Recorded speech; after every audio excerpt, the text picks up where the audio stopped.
welcome back to the channel. With the beginning of this new month, I thought I would do another budgeting video. This one dedicated to those who are new to budgeting or maybe haven't actually sat down to look at their finances. And if numbers are not your thing, fear not, I have broken this budget down into 3 simple categories so you can make sure you still have enough money to pay your bills and work towards your other financial goals. If you're new around here, make sure to click that subscribe button down below. It'll update you each and every time I upload a video. Also, leave me a comment down below in the comment section of something you are saving money for this fall, or if you have any big just financial goals that you are trying to hit. This template will also be available for anybody who would like it. I will have it on my mailing list. If you have not yet joined my mailing list, it will also be listed down below in the description box. You can just click the link and go ahead and put your email in there. You'll receive something like this at the end of the week, as well as a 4th tip not included in this budget. But without any further ado, let's get started. All right, number 1 is to get the facts. That's the fun phrase I use for you need to get your numbers. And when I say get the numbers, list all things you are financially responsible for. I hope you guys can read all this.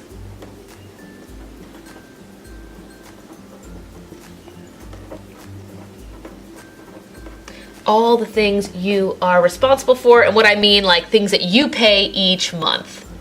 So things you pay each month.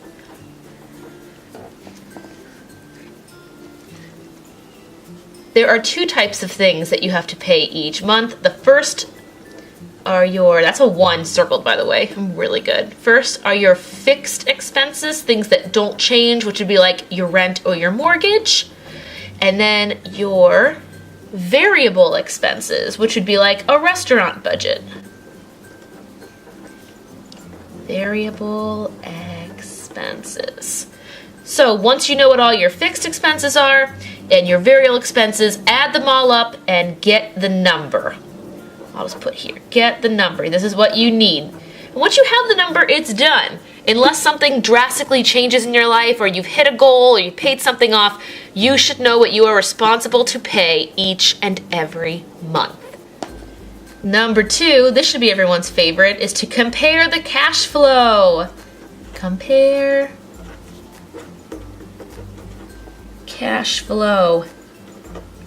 Is the money coming in greater than the money coming out? So I'll write money coming in, meaning when you get paid, or the total amount of money you're paid each month. Is it greater than or equal to number 1, the money you're responsible to pay?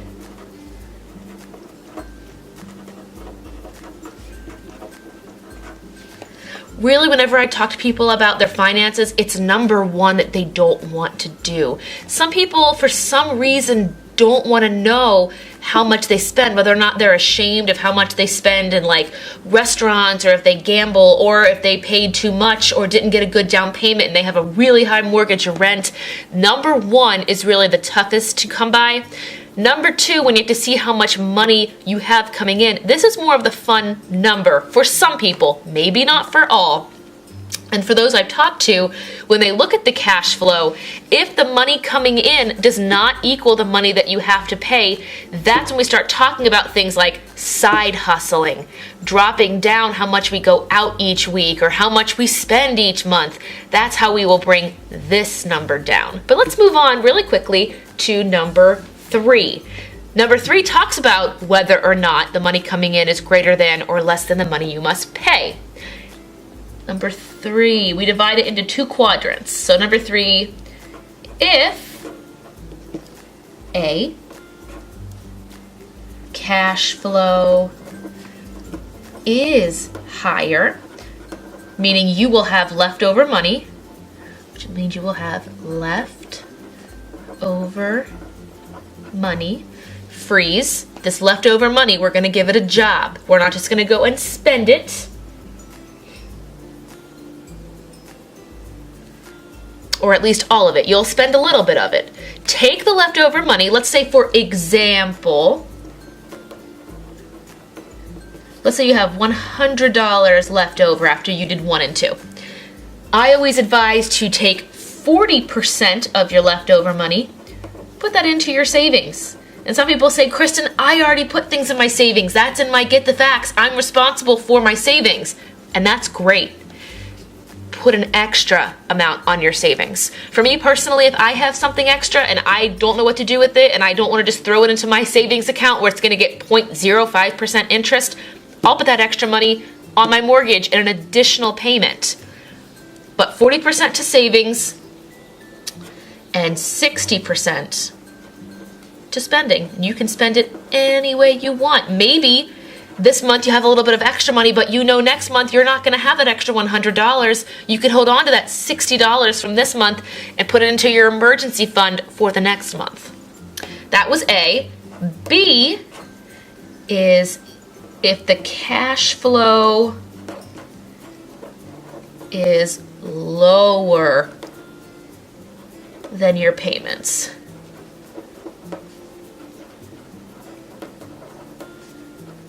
Getting outside the border here. 3 things I recommend doing. 1, downsize. That's size, I'm sorry. Downsize variable expenses. The thing we talked about right here. Variable expenses, things that can change each month, like a restaurant budget or an entertainment budget. Cut it in half, or maybe try to cut 20 to 30% if you can. I understand if you have kids, that's not as much of an option, but try to cut down on your variable expenses, downsize variable expenses. Another suggestion I give is, what can you sell that you are not using? This comes into the idea of minimalism and keeping only the things that you need. Or the thing we talked about before, which are side hustles.